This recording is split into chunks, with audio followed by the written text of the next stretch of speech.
राष्ट्रवादी शरदचंद्र पवार पक्षाचे आमदार रोहित पवार यांनी माजी गृहमंत्री अनिल देशमुख यांची भेट घेतली। ओएसिस फर्टिलिटीच्या तज्ञांनी IVF उपचार पद्धतीद्वारे 1 लाखांहून अधिक जोडप्यांना मातृत्व प्राप्तीचा आनंद दिला आहे।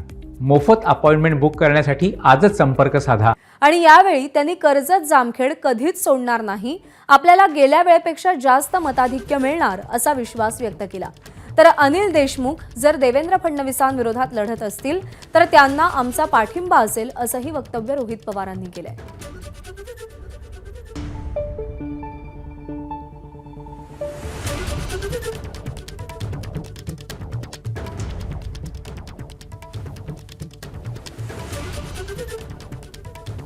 कर्जत जामखेड हा रोहित पवारांचा विधानसभा मतदारसंघ आहे आणि आपण कधीही हा मतदारसंघ सोडणार नसल्याचं त्यांनी सांगितलंय। त्यासोबतच अनिल देशमुख जर फडणवीसांविरोधात लढा देत असतील तर आमची त्यांना साथ असल्याचंही ते म्हणाले। एक तर या भागामध्ये अनिल देशमुख साहेब हे पवार साहेबांचे एकदम विश्वासीय व्यक्ती आहेत। इथे किती जागा लढाव्यात याचा निर्णय हा आदरणीय पवार साहेब, अनिल देशमुख साहेब, जयंत पाटील साहेब घेतील। त्यामुळे अनिल देशमुख साहेब उभे राहिले तेच मोठा चॅलेंज हे देवेंद्र फडणवीस साहेबांना नक्कीच देऊ शकतील।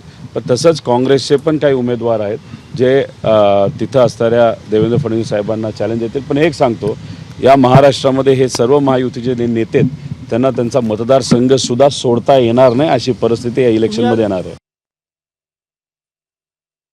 कर्जत जामखेड मी कधीही सोडणार नाही, काही झालं तरी कर्जत जामखेडमधूनच लढणार आणि लोकांच्या आशीर्वादाने, लोकांच्या पाठिंब्याने मला हाही विश्वास आहे गेल्या वेळेस जी लीड होती ती लीड अधिक त्याच्यामध्ये वाढलेली आपल्या सगळ्यांना बघायला मिळेल। एक तर या भागामध्ये अनिल देशमुख साहेब हे पवार साहेबांचे एकदम विश्वासीय व्यक्ती आहेत।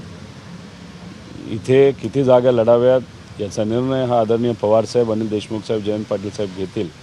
पण एक तुम्हाला सांगतो की सर्व पक्षाला विश्वासात घेऊन जास्तीत जास्त आणि गेल्या वेळेसपेक्षा जास्त जागा आम्हाला कशा मिळतील यासाठी आम्ही प्रयत्न करणार आहोत आणि महाविकास आघाडी म्हणून जास्तीत जास्त आमच्या तिन्ही पक्षांच्या जागा कशा निवडून येतील यासाठी सुद्धा आम्ही एकत्रित प्रयत्न। ABP माझा, उघडा डोळे बघा नीट।